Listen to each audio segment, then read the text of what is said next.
Hello, welcome back to Fierce Entertainment for my final review of the evening. And that would be for 2011's The Cabin in the Woods. Now for show and tell. Optical illusion. There you go. Remember those funny guys? Yeah. And of course on the back you have this wonderful thing where it shows all the monsters, creatures and stuff. Put it back in. We're going to talk about the plot of the film, the real's opinion of the film, my opinion of the film, and why I beat myself in the face all the time that I waited years and years and years and years and years and years and years to watch this movie. I only watched this movie like the first time 2 years ago. Maybe it was just no. It was 2 years ago. Yeah, I just haven't got around to reviewing it. All right. Rose opinion of the film, my opinion. Yeah. Now let's go ahead and get on to it. Wicked, twisted, fun. It's a tagline on this.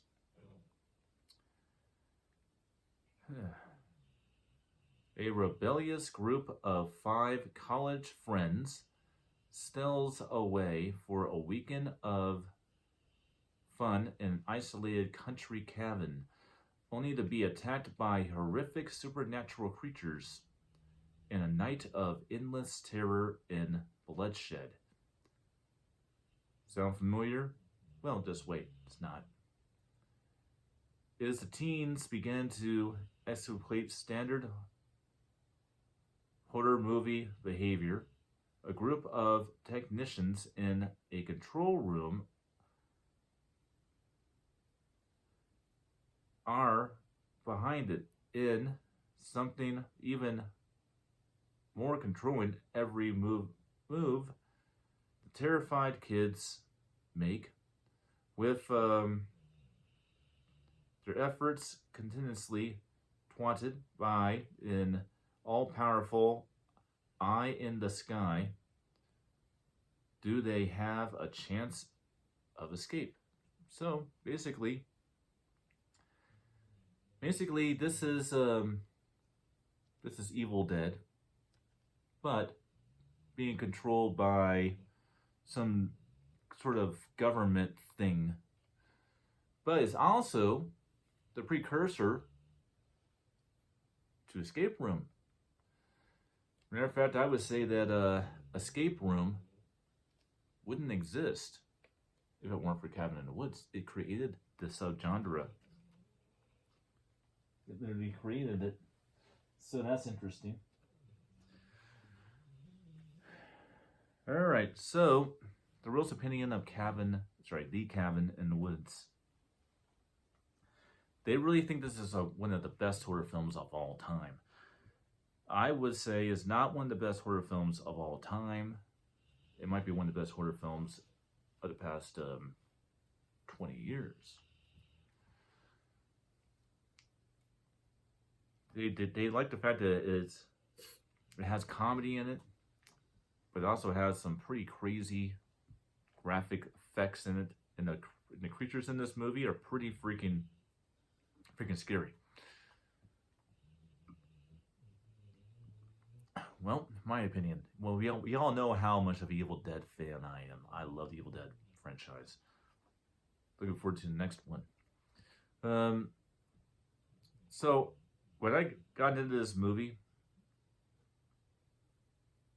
I was liking what I was seeing, and I didn't watch the trailers, so I didn't have a clue at all that it was all staged for all these children to be massacred because it has to do with, stopping the apocalypse from happening or something. All but the one remaining survivors is always diversion. Everybody has to freaking die, and if they don't, you're going to have these elemental creatures that have been here for billions of years. They're going to plague and destroy the fucking world. But I definitely liked the concept. I liked the idea. And when I watched it, it's like, oh, now I see what they're talking about. this is a great movie. I might have this one on repeat for Halloween time. And I might, although I just watched it earlier today. But we'll see. And this right here, you have Chris Hemsworth in one of his very early roles. Another actor, I think, could yield a wolf or PPK and put that tuxedo on. But he's a little too popular. I would really truly go with Nicholas Hoult. I'm wishing you can make more movies with him because he's young. And it's just the flow of the film is fun. This is a fun movie. Now, it does have one funny little quirk I gotta put out there. It's not realistic on this, in the fact that the stoner is the smart one in the movie. I don't know why they tend to do that sometimes in these movies. People that get stoned all the time are not more intelligent than people that don't. I'm sorry. I've dated a woman for almost 2 years that all she ever did all the time was get high on marijuana. And no offense, but she was pretty damn stupid. I think anybody that knows me personally can definitely tell you that. And there's some people who want to know that. But regardless, being there and done that, I can tell you that getting high all the time doesn't make you smarter. So this movie does get that wrong. Now, I don't have a problem with people getting high. To each your own. You want to smoke marijuana? Go ahead. Want to drink alcohol? Go ahead. I have a saying, and that no one else does either. You do what you want to do. I do recommend that you stay away from blow and you stay away from smack. Don't do those, please. And stay away from the other ones like mushrooms and meth. Don't do all that, but because that will kill you. All right. But marijuana and alcohol, people have been doing that for forever.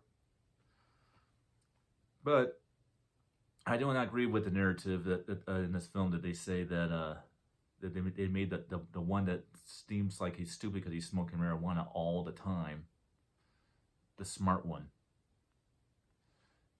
He somehow keeps surviving because of his intelligence. What intelligence? Well, whatever. I still find it to be a very, very, very fun movie. Very fun movie. Now let's go ahead and give this film a ranking. I would definitely give this film a solid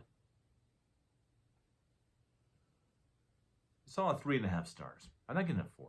I'm sorry, I'm not. This is a good movie to watch every now and then, but it's not one you want to go back to. All the films that I give 4 stars to are films that I rewatch on repeat. Usually films that I don't, unless they're really that good, I don't want to spoil them and watch them more than once, all the time. Usually is the ones I give 4 stars to are ones I watch over and over. And this one I don't watch that often. So, I say 3.5 stars, which means it's almost perfect. It's a good ranking, solid. It's a great movie.